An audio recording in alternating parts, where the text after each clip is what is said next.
All right, we're going to go ahead and get started. This is the Tuesday, October 12th meeting of the Springfield City Council's COVID-19 Response Committee.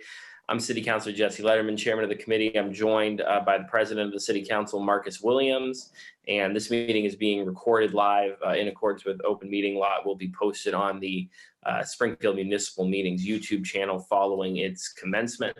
And so we are also joined by some guests today. We have, as usual, the Commissioner of Health and Human Services, Helen Colton Harris, and we are also joined by members of the newly appointed COVID-19 Youth Committee, our Youth Council of the Vax Force. And so we're looking forward to hearing from you about your work and how we can support you. So I think it might be appropriate, Commissioner, to start with yourself if you want to provide any particular updates, and then maybe you can introduce the Youth Council members and they can introduce themselves, and we'll proceed with some discussion and questions from there.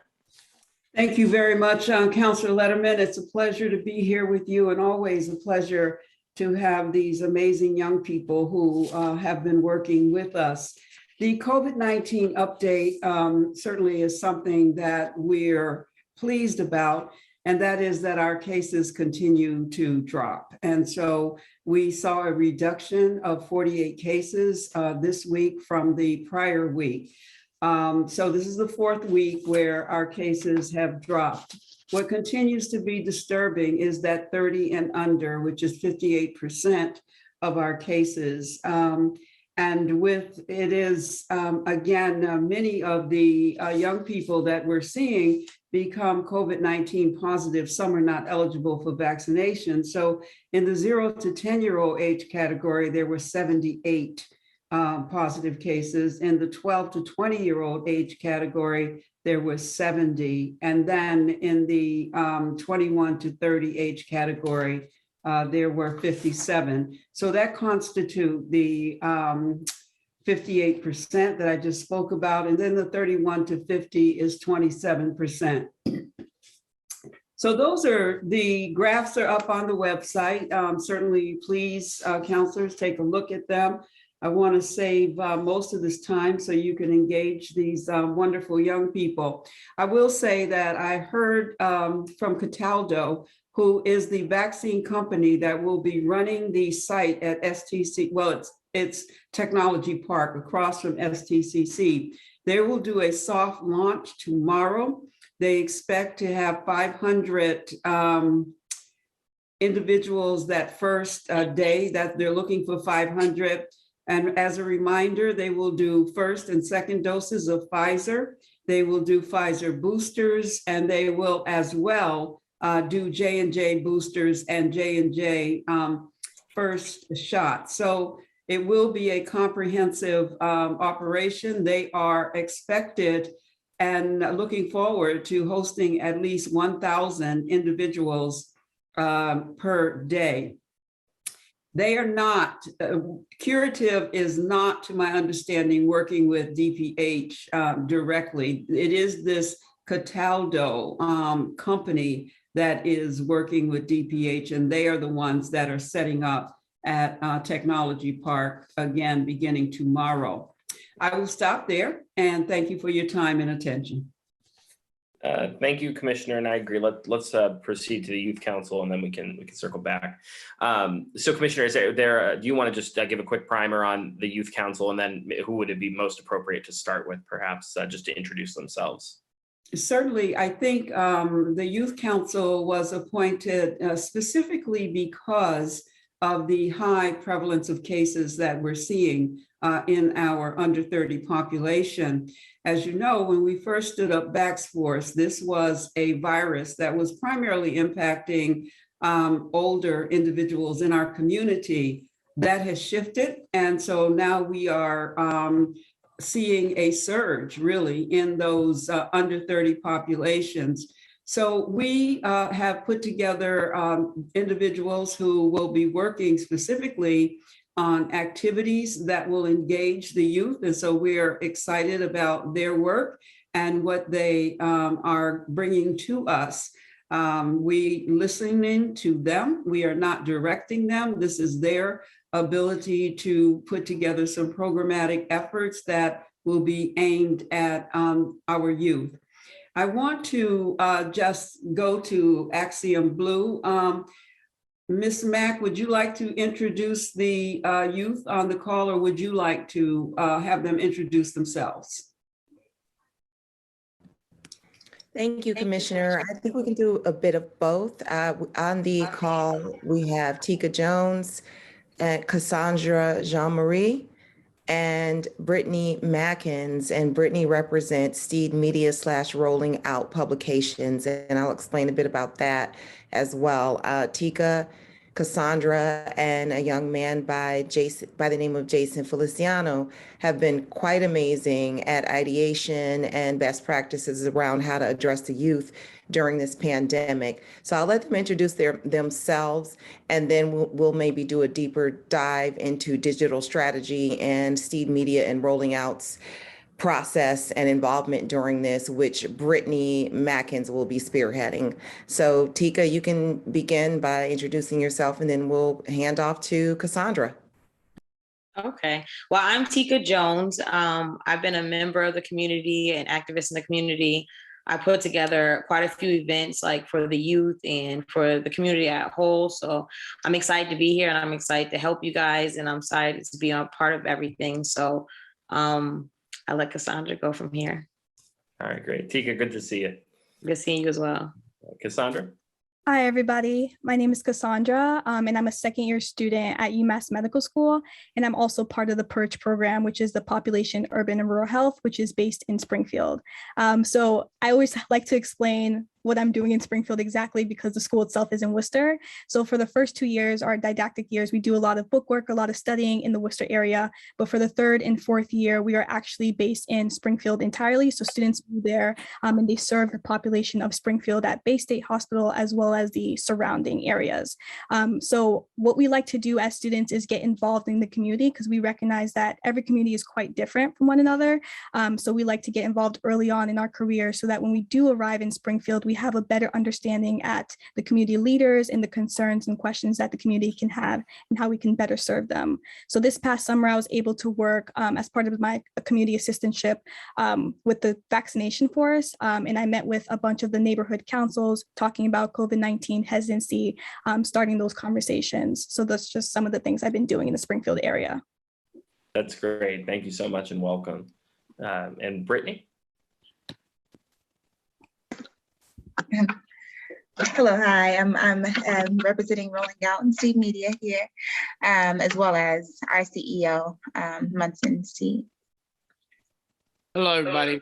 Happy to be invited and really look forward. We are Steed Media Group. We are a full service agency focusing on digital platform. We own 19 publications focused on the African American community. We do a digital 30 million network. Clearly, we have a health IQ program, and we're looking forward to working with the Youth Council to amplify digitally and give subject matter experts and insights digitally to the youth and the team. So we're excited about the whole health of the community, and we look forward to our partnership. That's excellent. Thank you so much. And we're also joined now as well by Councilor Melvin Edwards. So Councilor, thank you for joining us from Ward 3. And so Ms. Mack, I think probably the first question that councilors have is, what's on the horizon for the Youth Council? What are they planning in the near future, and how can we be supportive? Certainly, this body has, taken its role in terms of it being the legislative side of the city and being kind of the closest elected body of the people in terms of speaking out, spreading as much information as we can via our social media presence, as well as our physical presence in the community. Many of us have been vaccinated publicly and spoken about why we chose to get vaccinated, and being able to, be informed to answer those questions. But we certainly really appreciate the perspective that all of you bring, especially as we see the numbers shift. And Council President Williams and myself are actually the youngest members of the City Council. I'm the youngest, and he's the second youngest. So I'm 26, and Council President Williams, I forget exactly how old you are, but only a little. It's never good to ask a man his age, but I'm 32. I won't presume to do that, Council President Williams, but we have a special concern with this as well, and wanting to be able to do our part as well. So I think the biggest question we always have is, how can we support you in your initiatives? Well, thank you. I think that I will allow Tika Jones and ultimately Cassandra Jean-Marie to answer that. I think maybe we give a brief overview of what the Youth Council has come up with so far. And that way you can understand the direction they'd like to go in. And perhaps you can interject with some strategic ways in which you can give them support, resources, and things like that. Because I think that there are a number of them that's going to require all hands on deck from all of the city's components. So Tika, if you are ready, I think you maybe present to the counselors what you all as a youth council have in development. Yeah. So the campaign we came up with is called Healthy Us. And we came up with that because we feel like calling it Healthy Us brings us all together, like we're a family in the Springfield community. And our goal is to create a strategy that connects wellness and healthy living. From our experience, we feel like the youth are exhausted by the targeted COVID-19 vaccine messaging, and they want to know that Springfield cares about them and their overall health and wellness. So we're gonna pretty much use our COVID-19. We're still gonna do our safety best practices, and we're still going to be doing our vaccine messaging, but it's going to be included in our general health and well-being campaign. Yeah, so just to go off a little bit of what Tika said, underneath our campaign, we have identified 5 key components to help us basically make this goal a reality. And we're going to go over each of these individually. So on-site activations and group process facilitation, digital strategy, influencer strategy, and the citywide Day of Wellness, which is an event that we're planning for the later spring. So I'll pass it back off to Tika to talk about the on-site activations and what that entails. Okay, so our on-site activations, we'll use high school sports as a platform to distribute like positive information about adolescent health. Most importantly, we'll use high school sports as the primary recruitment vehicle for Healthy Us for ambassadors. On October 29th, we actually have our team will be attending a high school football game where we'll set up a health booth staffed by some of the Springfield Department of Health and Human Services, as well as ourselves. And the function of the booth would be to invite high school students to become ambassadors for our Healthy Us movement. And we will also extend this activation model into basketball season as well.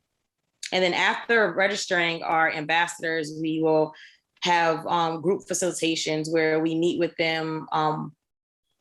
Probably it would be like twice a month until we get everything going, and then we'll see where we go after that. Yeah. So just to talk a little bit about the group process facilitation. So as Tika just said, we have these on-site activations, and the primary goal. So first of all, we are going to be hyping up the crowd at these games and possibly giving out t-shirts that have positive messaging on it.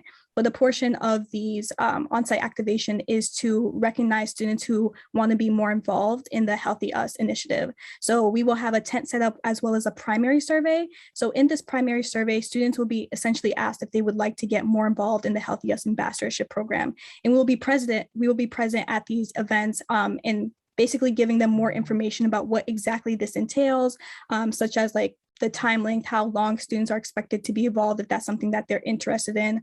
We expect students to be able to fill out the survey with their name, email, and their school affiliation, and just to gauge a better interest.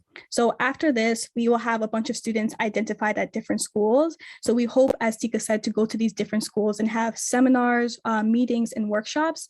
And one of the things that we talked about a lot at our respective meetings is that we don't want to go to these schools and have it be a lecture format. So with the youth, we want them to feel heard.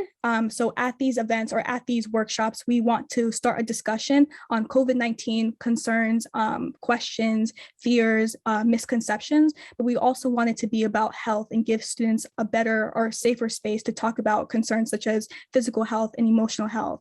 And we also want these events to be about empowerment. So we want to hear from students about what their concerns are, but we also want to give them the tools necessary to make a difference in their community. And we want to be able to support the youth in any any way. So that is what we're so far thinking about in terms of the workshop and meetings and seminars, discussing with the students, as well as having them tell us what's going on in their community from a youth standpoint.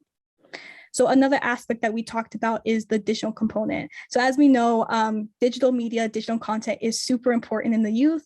That's how we disseminate information. That's how we share. That's how we know who's who. So we are very, very lucky to be partnering with a national media outlet Rolling Out. So Steed Media and Rolling Out will be enabling us to convert our kind of grassroots organization into digital content. And we're going to be targeting ages 16 to 25. So far, some of the things that we have discussed is creating these influencer profiles with local influences.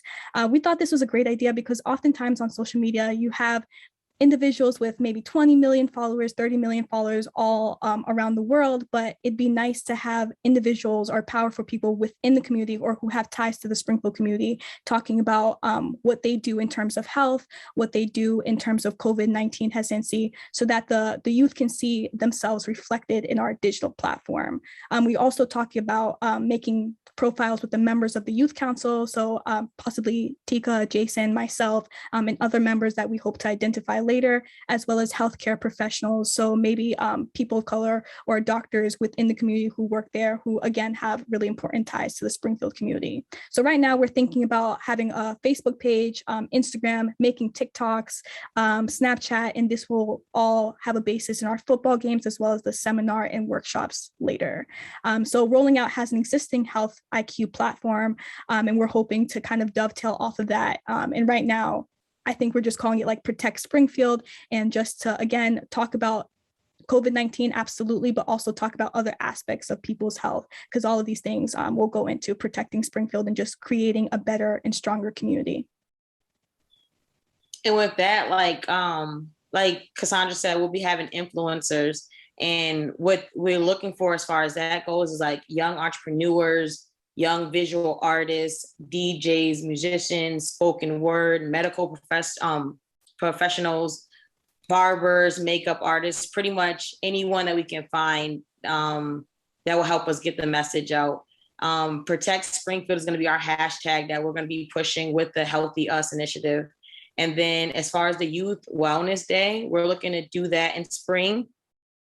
What that event would entail is bicycling, yoga, running, nature walks. We'll have nutritionists there. We'll have dietitians there. We're going to have vendors there. We're going to make it a really huge, fun event for the city. It's for the youth, but you know, it's going to be something that I feel like is going to bring the city together. It's going to bring everyone together, and it's going to let the city see what we're trying to do and on a larger scale.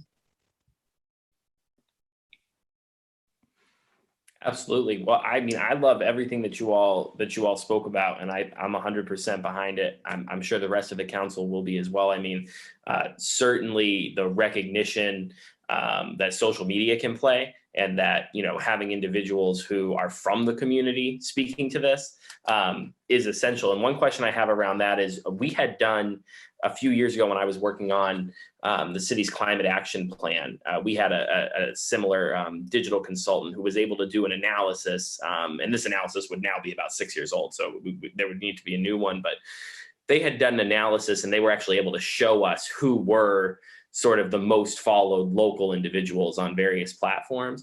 Have you guys been able to access any sort of information like that, or are the folks that you're working with able to compile that sort of information? Right now, we will actually do a study. What we found is we don't do that without consulting the individuals that you're looking at right here. What is really important for us is that we follow the youth. We will look online and definitely do an analysis, but we want to build out the influences that this group and the Youth Council know, and definitely Councilman will give you a whole marketplace analysis as well. That's excellent. I think that'll be extremely valuable. And I also think you have a good point about you know, folks who have their own circles. And I think we know that a lot of this misinformation, you know, some of it has come from folks that do have 20 million followers. But, you know, I agree with the assessment that folks might see that, but then if they see the person they actually know and trust, that they have that real relationship with, that will go a long way. So we are certainly available to all of you to lend our voices or our support in any way we can. Certainly you have a great resource in the folks that have been helping you already, Commissioner Colton Harris and others. But we wanted to invite you on our meeting today just to let you know that we are behind you. We support the work you're doing, and we want to follow you to the degree that we can support that. So do you have any particular asks for us today in terms of what the counselors could do? And if not, certainly know that the door is 100% wide open at any time. I'll send to you all our direct contact info. So as you're working through the process, if you do come across areas where we can be helpful, we're certainly available to you. The council has many of you know, eight counselors that represent various districts in the city. For example, Councilor Edwards, from Ward 3, Councilor Williams from Ward 5, and then 5 of us, including myself, that are citywide. And we all have, various backgrounds as well, other than being elected officials. So just want you to know that we're here for you as a resource, and we really appreciate all the work that you guys are doing. We appreciate that. That's great. Any other questions from Councilor Edwards or Council President Williams? Well, thank you, Mr. President. I just want to say, I believe I've met a couple of these young ladies in the past. They came and spoke before my neighborhood council, and I greatly appreciate seeing them continue the good work. The thing that I particularly picked up on was 2 comments, and they both revolved around the same word, which was feel, about young people feeling that the community cares about them. And also, the other one is that they're being heard. I am at present, the oldest serving minority city council. I'm the OG on the council. I'm proud to say I'm 62 years old, and I have 15 grandchildren, 6 children. But there is a major disconnect between maybe my view of the world and how I communicate with young people. I don't always understand the latest vernacular or vocabulary, but do you have any pointers for me?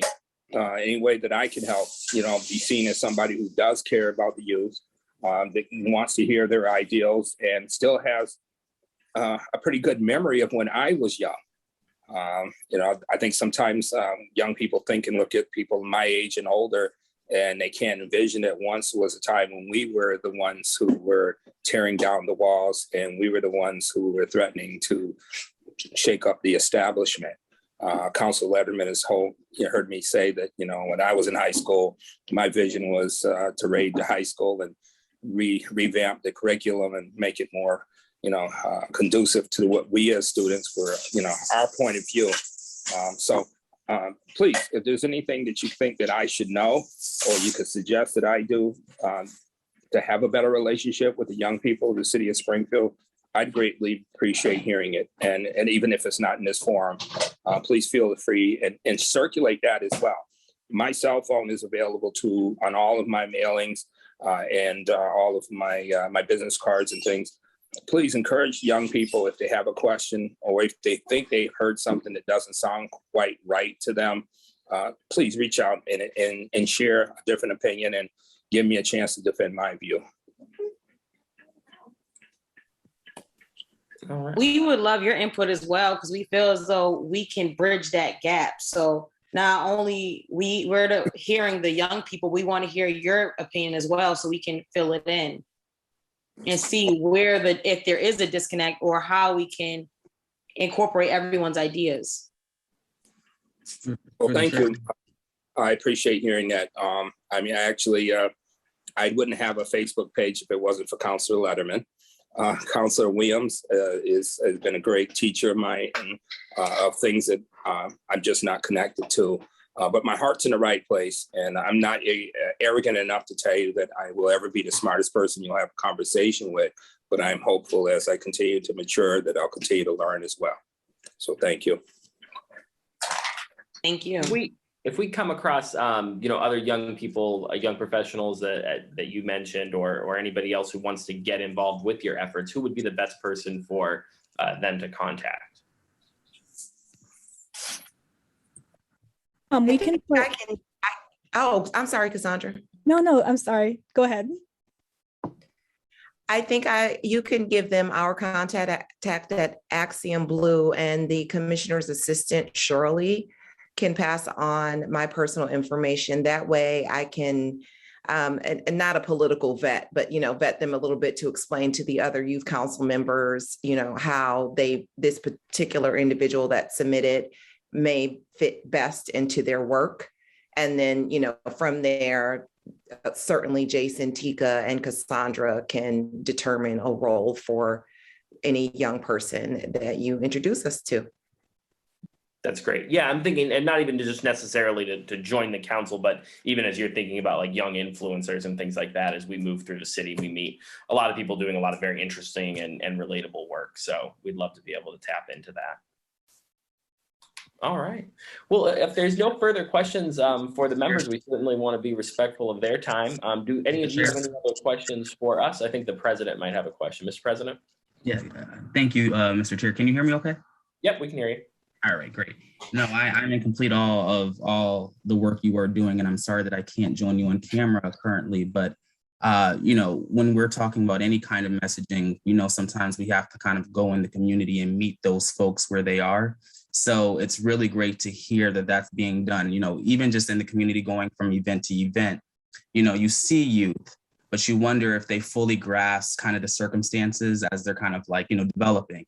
And they're so often left to rely on, other mediums such as social media to get information that is often incorrect and sometimes prevents them from seeking further education. So I just really, really appreciate all the work that you are doing. And I think just on Tika's point around what can we do in terms of, supporting you all in your endeavors, I am certainly open to, because I think a lot of this, the important piece about it is the reporting out of the information that is gathered.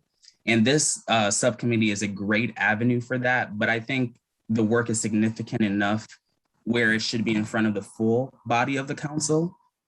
So I'm happy to have you just for informational purposes during the course of like a regular meeting, for example, so that you can, present back to the council on any findings that you have, or you want to offer any input as to how the rest of the body can assist you in your efforts. And I think that'd be great. But also just, maybe thinking about bridging some gaps around working with the school committee, because they are the direct contact to the rest of the students of the Springfield public school system, so just to offer thoughts there. I'm quite sure we can spend hours talking and developing ideas around that, but just just something to put out there for now, and in hopes that we can circle back both in this format and off of it to kind of expound on that. So again, appreciative of your efforts and happy to hear this work is being done and targeted towards our youth, because it's so important. So appreciate you all. We appreciate you. Absolutely. Very good. So I was just going to give all of you, if you have any other questions that you would like to pose to us. Otherwise, we'll certainly be respectful of your time and let you get on with your work. Or any closing thoughts. Thank you. Thank you. All right. Well, thank you all, and we'll transmit. I'll transmit all three of our information through Angela, so you all have that direct contact info. And as we said, please don't hesitate. Commissioner, as always, thank you for being with us and for all the work of your department. And counselors, we will reconvene this committee 2 weeks from today. Thank you all so much. Thank you. Thank you. Thank you. Thanks.